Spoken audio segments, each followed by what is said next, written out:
бүгдээрээ сайн байцгаана уу? Happy 24 клубээс энэ stable coin буюу тогтвортой coin, тогтвортой зоосны талаар бага зэрэг мэдээлэл өгье. За энэ USDT гээд тогтвортой coin-ыг Америк одоо доллартай харьцуулсан харьцаан дээр уналт тусан. Саяхан хэдхэн өдрийн өмнө энэ дээр одоо Bittrex бирж дээр энийг үзүүлж байна. Энэ уналт бол ерөнхийдөө нэг 10-аас 13% уналт тусан байна. Stable coin гэдэг талаар та бүгд сонирхож мэдээгүй миний энэ 24-ний өдрийн энэ мэдээлэл дээр ороод хараарай. Энэ дээр бол одоо энэ тогтвортой зоос гэж юу юм талаар бичсэн байгаа. 4-5 stable coin Tether, Gemini ах トゥ Winklevoss-ийн гаргасан stable coin байгаа. USDC Circle компанийн гаргасан Paxos-ын тухай байгаа та бүгд энийг үзчихээрэй. Одоо ярих гэж байгаа зүйл бол энэ дээр ямар одоо ханшны тоглож явж байна, ямар биржүүд энэ дээр тоглодог талаар өөрийн таамаг дэвшүүлж би та нарт ярих болно. За энэ уналтан дээр бол 13% унсан байдаг.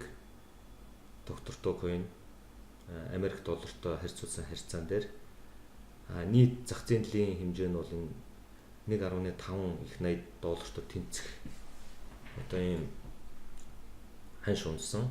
Энэ дээр бол яг 10%-ийн хувьд нь тооцоход бол 150-аас 200 сая долларыг хэн нэг нь алдсан буюу авсан болж таарж байгаа. За энийг ер нь хэн авсан байж болох вэ? Хэн алдсан байж болох вэ? Bitfinex биржийг бол энэ USDT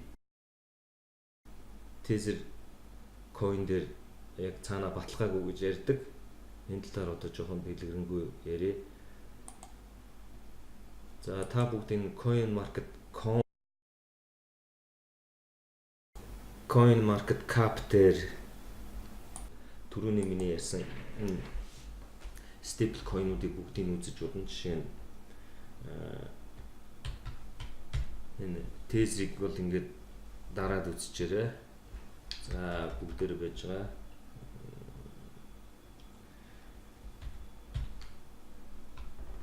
За True USDT гэдэг ингээд байж байна. За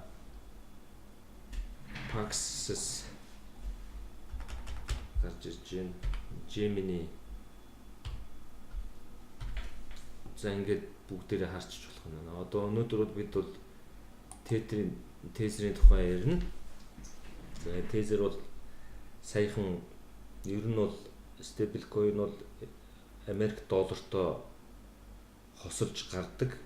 Нэгэсэндээ крипто валютуудыг одоо баталгаа болж зах зээл дээр нийлүүлэгдэж байгаа ямар нэгэн компаниас гаргаж ирсэн stable coin гэж ойлгох хэрэгтэй. Энэ stable coin зоосууд гэж ойлгох хэрэгтэй. За ингээд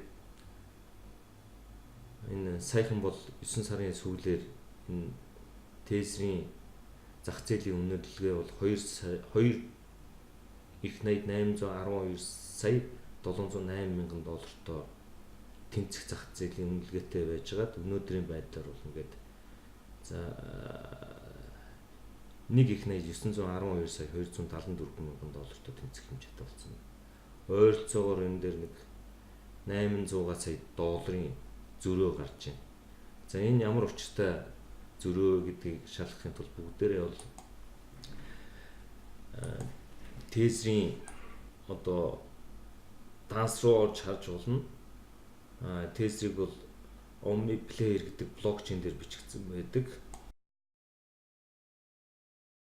За энэ дээр одоогийн байдлаар бол 566 сая доллартай тэнцэх Tether stable coin байна.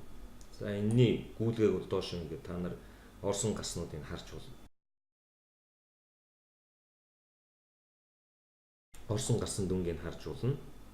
Энэний өмнө бол одоо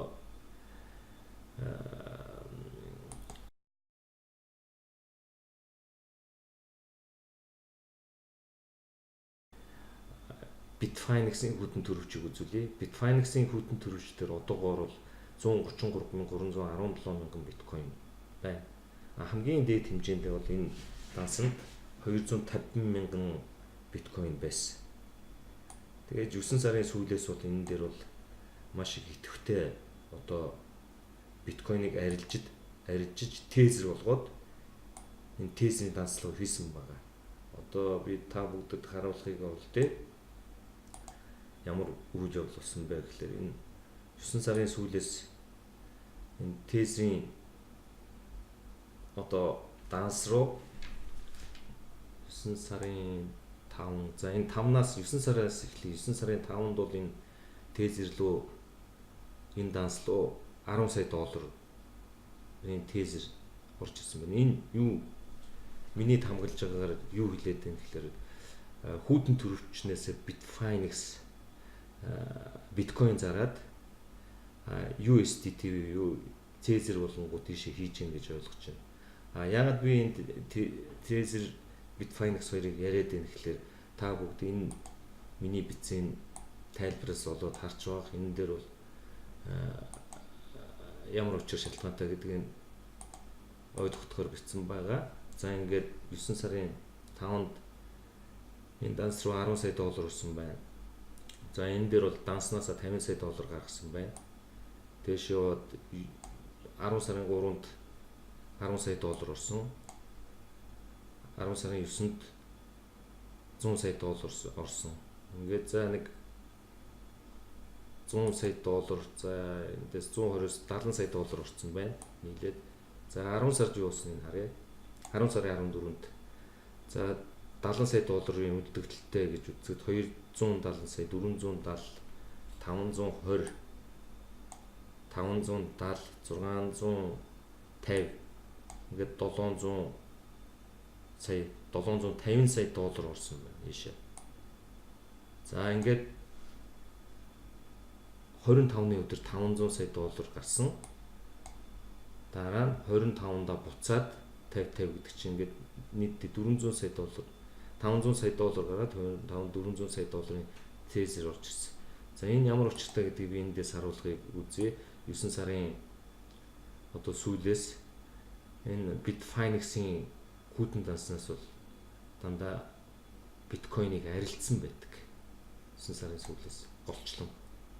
Тэгэхээр энэ юу хэлээд байна гэхээр Bitfinex бол хүйтэн төрөвчөнд байгаа биткойноо зараад тезер болгоод зах зээл дээр эргээд одоо биткойныг ямар зорилготой ч юм хямдрахт нь авч яана уу эсвэл үн унахаас өмнө өөрт байгаа биткойноо зараад тезер болгоод тезерийнхээ данслуу татаж авчаад тодорхой хэмжээний дараа тодорхой хугацааны дараа бол эргээд биткойн авч яана уу тиймэрхүү үйл явдал болгож байна. Bitfinex дээр болохоор ямар одоо урамшуул байдг вэ гэхээр 5% урамшуул байдаг.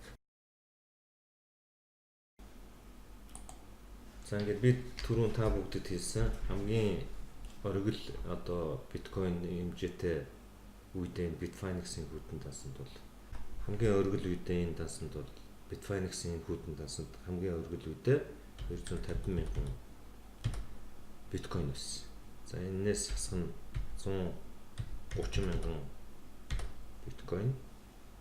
Ингээд 120,000 ширхэг биткойныг бол памп болохын өмнө Bitfinex өөрийнхөө хүйтэн данснаас гаргаад зах зээл дээр зарсан байна гэж ойлгож болно.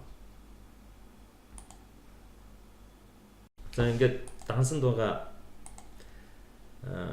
120,000 биткойны одоо зөрөө $1000 зөрүүн дээр чинь хэрвээ ханш өсөх юм бол за жишээ нь 120,000-ыг $1000 зөрөөтэй ингээд ханшны алдагдлыг төлөх юм бол 120 сая $2,000 ханшны зөрөө гарах юм бол 240 сая доллар алдагдаж байгаа. Тэгэхээр мэдээж Bitfinex бирж бол ийм том алдагдал хүлээхгүй ямар нэг юм мэдж гэн айсвал ямар нэгэн өөрсдөө тодорхой төлөвлөгөө тавиад биткойноо зарж тезер болгоод буцаад ханшин дээр тоглолт хийх одоо ажиллагаа явуулж иж магадгүй.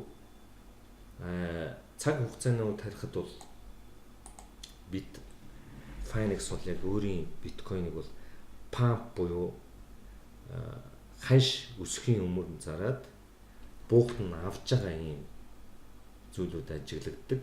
Энэ талаар бол одоо та нар Bitfinex-ийн хүйтэн дансыг ингээд хараад үзээд цаг хугацаантай нь уялдуулаад бол ойлгох болов гэж бодож байна. За энэ $500 сая данснаас гаргасан талаар ярив. Энэ дээр юу ажиглагдж байна гэхээр сүүлийн өдрүүдэд 25-наас хойш харах хэрэгтэй тийм ээ. Бид 25 энэ хүйтэн данс Bitfinex бол 24, 25 ер нь 23-наас хойш ингээд худалдаж авч эхэлсэн байна. Нэгсэндөө Тезерийн дансанд байгаа Тезерээ биржүүд дээрээс биткойн аваад буцаад ингээд өөрийнхөө биткойныг ихсгээд эхэлсэн байна. Энэ 128,000 мөл гээд ихсэж байна. За энэ бүх үйлдэлийг та нар энэ сайт руу хараад өөрсдөө дүгнэлт хийгээд үзээрэй.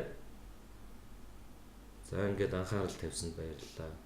Дараагийн удаа томоохон одоо биткойн халим гэж ярьдаг. Нэг халим буюу нэлээд их биткойнтой даасны талаар ямар арилжаа хийдэг, яг ямар үед нь зарж гэн, хизээ нь худалдаж авч байгаа талаар та бүгд тайлбарлах болно. Тэр бичлэгийг хүлээж авч үзээрэй. За анхаарал тавьсанд баярлалаа.